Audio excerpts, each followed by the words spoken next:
Hey there, Sam here, and welcome to my channel, Snuggle with Sam.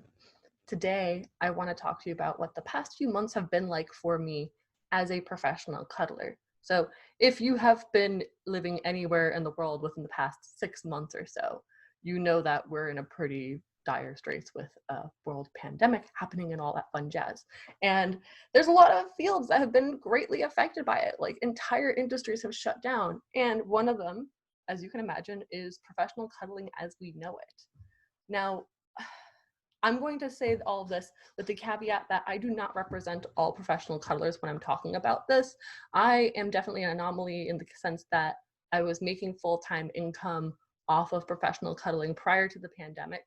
I am considered a leader in my field, believe it or not. That still blows my mind that that's a thing. And I've been doing intensive research because my background is as an engineer. So I've been looking through all of my resources and referencing friends that are in expert fields to talk more about this with me so that I can better understand it. I've been consulting with doctors on how to move forward. So the way that I've approached this has been very, very different than the average person in my field. I really do wish that most people do the work that I did in my field. Not everybody has those skill sets. So I'm being transparent with what I have here. And I'm not just talking about the pandemic itself, but how I handled myself personally during that time. So with that said, let's get started. So in March was when in Boston here, it started to get pretty bad. The cases were popping up. The big thing was there was a Biogen conference that had an outbreak that really spread through, not just throughout the city, but through most of the Northeast. And eventually, as people traveled home back to their home areas, the entire country and some parts of the world that were not as heavily affected before. So in a way, my home area was not good about this. Like we were actually a catalyst for a lot of this, and I'm not happy that that's the case. However, I got scared very early on when I found out that the Biogen conference was happening in Seaport District. That's a very specific part, a very like rich, youngish area of Boston. And well, the week before, I had gone to see a client in the Seaport area out in their home. So when this went down, I started to freak out a little bit, and there wasn't testing back then. There wasn't enough available just for anybody to go get tested. So I started telling my clients, hey, we need to use caution. I started washing my hands way, way, way, way more than I did. I started changing the sheets on my beds a lot more than I did. Yeah, it's kind of gross to realize now that I mostly just like changed top sheets, turned pillows, all that stuff. But like, yeah, I need to do a lot more moving forward. And that's what I mostly learned through the pandemic as well. But this got worse and it reared its ugly head when one of my regular clients that normally comes in weekly had reached out and said that he had spent the weekend with his friend and his friend just told him that he was feeling flu-like symptoms. At that point, I was like, the risk is too high. I cannot handle this. We're shutting down. And this was before they ordered other spas, salons, and stuff like that to shut down. It's about a week before, and it was on St. Patrick's Day, which is a very big holiday in Boston because of the huge Irish population. I'm part Irish too, so that includes my people too. But overall, not a whole lot had changed. I thought we would only be closed down pretty much to the end of the month and we'd be open again sometime in April. So I continued paying myself, I continued paying my assistant. Everything was fine. I had plenty of money. I figured this is what emergency savings are for. I mostly had normal life, except we weren't going out as much because everything was closed and we got bigger grocery trips to stay in. And ultimately, my business was closed for a little bit. I was going to take the time to take a break. In fact, it worked out because I was working on a book idea at the time. And when this all came out, I was like, we're all going to have to isolate for a little bit. I don't know how long this is going to be, probably a few weeks, but I did something similar like that last year when I tore my ACL. I learned a lot of lessons during that time, and a lot of people are going to deal with these things too. Maybe I can write a book to help them. And that's where that idea came from. In April, it became clear that this was not going to go away anytime soon. In fact, it was getting worse. April in Boston was actually the peak of the pandemic, at least the first one as of this recording. Who knows if there'll be another one. So because I knew that this wasn't going to go away anytime soon, I stopped paying myself. During that time, I also found out that self-employed people like me would also be able to apply for unemployment, and they would also get an additional $600 boost to their income each week. Now, for unemployed people, they only went by your net income, not your full income. So even though I was making several tens of thousands of dollars a year, in reality, after all the business expenses are subtracted, I was really only making about half of what I reported. Actually, less than that, I think. So ultimately, what I got for the pandemic assistance was actually still less than what I would have earned if I had kept my doors open. It wasn't actually beneficial for me to keep the doors closed, and I wasn't making more than I was before. However, it was enough for me to be able to pay my own bills and not take money out of my business account. So I continued my regular expenses with that and just continued to self-fund with the unemployment. There was an opportunity for me to apply for the Paycheck Protection Program and get that money as forgiven money. However, it only showed that it would cover up to about 2.5 months of expenses, and it wasn't completely clear if that would also affect my ability to get unemployment. After looking at both of the things, it really looked like it was in my better interest to go with self-employed unemployment rather than the Paycheck Protection Program, especially because I would need to jump through less hoops to prove that I should be getting the money that I could from self-employed unemployment rather than through the Paycheck Protection Program. And I'm always a person that likes to keep things simple and not make things so complicated for me in the future version of Sam. Because I had the idea for the book, I was also working on that first draft copy, and I got really pushed hard the last week and a half of April into May, where I finally finished my first draft for my book. Praise me. Then May happened. May was when I started receiving those benefits from the pandemic unemployment assistance, and that resulted in a lot of back payments. So suddenly I had a huge chunk of change just pop into my bank account, which was awesome, and I was really, really grateful because I'd been living off of my savings at that point. So I was able to replenish some of my savings and pay my bills no problem. However, I went wrong because I didn't know how long this pandemic was going to happen. I figured it would be gone in a few months, so I continued paying off debt that I personally have. And looking back, I probably wouldn't have been as aggressive with the debt payments as I was back then. I would have just hoarded the cash, not knowing how much longer this is going to go. I figured by the end of July, I would be okay. Now I am filming this mid-August and we are not okay still.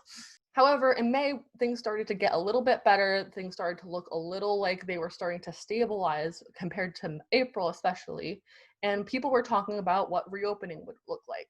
Because reopening would also mean that I could work again, but I had to be very careful about how I did so. This is when I started doing a lot more research on what would actually be necessary for me to open safely, what I would be comfortable with opening safely.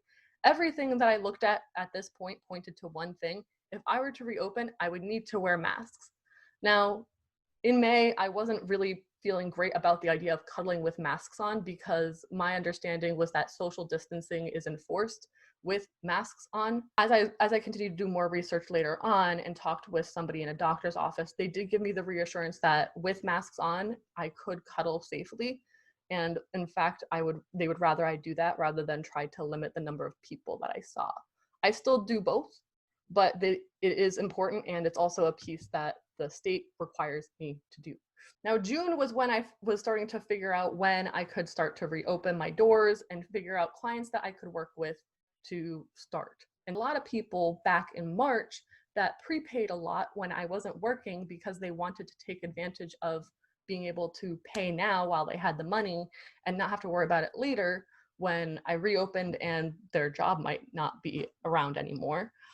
I had a lot of prepaid hours that I could use. And so during that time, I decided, okay, I'm gonna reach out to these people as I start to see all of my standards for reopening get met, not just on the governmental level, but also the scientific level. And I was doing a lot of talking with my friends during that time about what to keep in mind as I'm reopening, because they were very concerned about me as well, because my job is risky during a pandemic when there's no way to really treat this effectively quickly. And then I got the best surprise in the world. See, during this whole time, I was living both with my boyfriend and with a roommate, but this roommate had decided to go quarantine with his girlfriend by staying in a house for a little while. Now, this roommate, we had known that he was getting pretty serious with this girl for a while, and we were speculating and thinking that he might move in with her. We didn't think that he would come back one day in June when we decided to talk about it and tell us,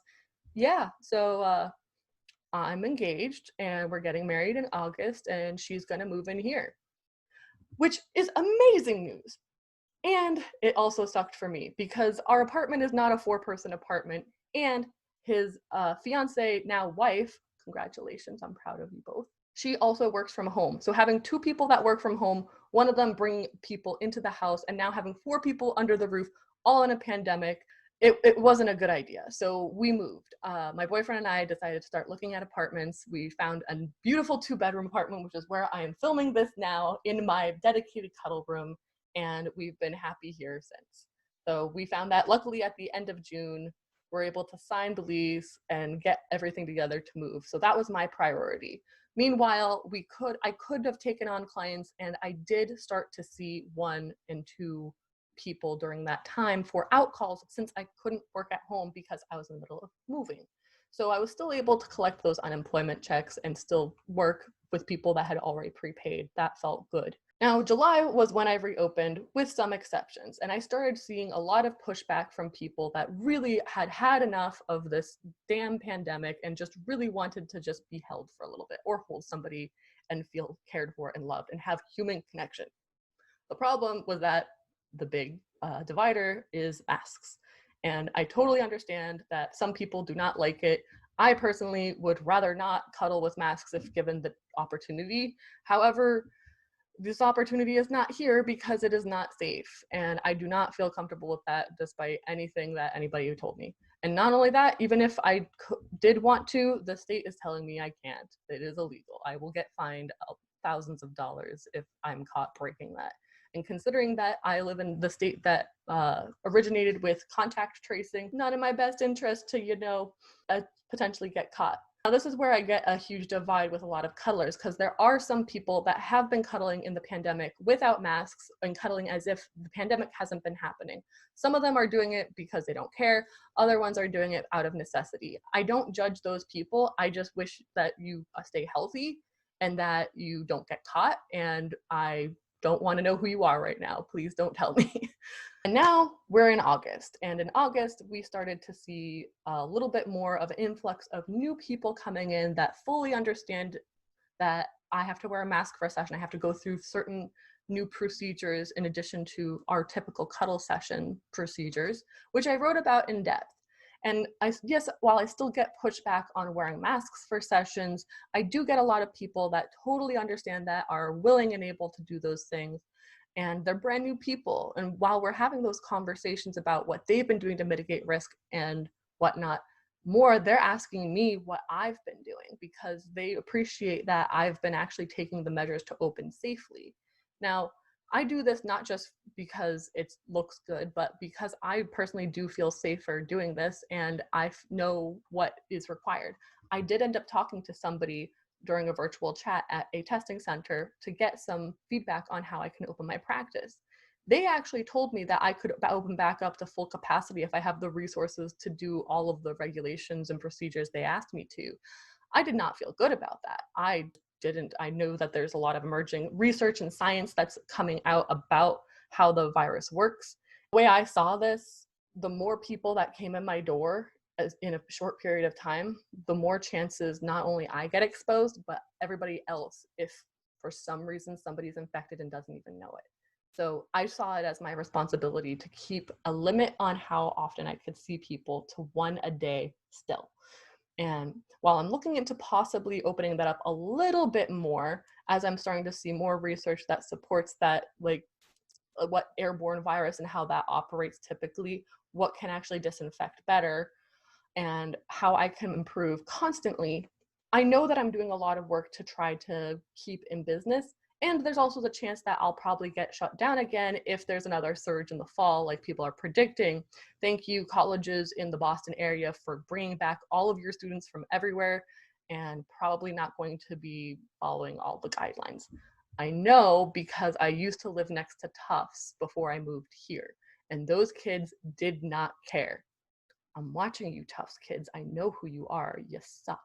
The other downside to the other downside to August is that the boosted benefit for unemployment went back down. So now the pressure to work more is there, but I'm also trying to be responsible about this too. Luckily, I've had a lot of savings built up during this time. And while I did have to dip into it in the beginning, it did get replenished. So I can go a while, and I do have a very supportive partner to help me during this time with the things that are not my bills, because I try to be financially independent on my own financial responsibilities, but shared ones I will gladly let him pay if he wants to. And I know I'm super privileged in that respect. I am definitely an anomaly. I am not the norm. I am grateful, and this is a partnership that's healthy, and we talk about this constantly, so neither of us feel like we're being taken advantage of or being dependent on each other. And that's really what I want for everybody that comes in my door anyways. So I'm glad that I can at least model that with my relationship. Meanwhile, I'm in the process of finishing my book, which I decided is going to be titled Happy While Hermiting. And I am so excited to be able to share it with you when it comes out in October. I'll have a link below in the comments for you to get on the email list to get a potentially a free copy, a potential free signed copy from me, and possibly a 2-hour chat just to talk about your own emotional needs and how we can shape those together with you. With that all said, thanks for watching. If you like this video, please smash the like button, hit the subscribe, and I'll hopefully talk to you next time. And as always, I care about every single one of you. Bye for now. This is starting to get really long, I'm sorry.